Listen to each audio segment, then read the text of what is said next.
Давайте посмотрим его планы на вас. Итак, что сейчас внешне он вам демонстрирует?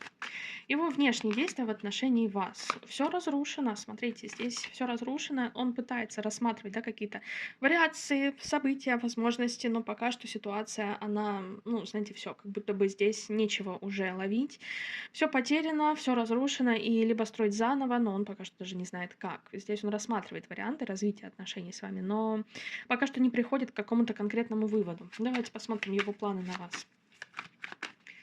Его планы на вас. Четверка жезлов. Ну, смотрите, пока что никаких. Он здесь будет заниматься личным комфортом. Это про личный комфорт. Это про свое какое-то личное состояние моральное, потому что он будет приходить в норму, он будет держать вот эту ситуацию такой, какая она есть, и будет, в принципе, устаканиваться, будет пытаться находить какие-то новые смыслы в своей жизни, потому что здесь планы не на вас, здесь планы именно на себя, чтобы уже урегулировать какое-то свое эмоциональное состояние.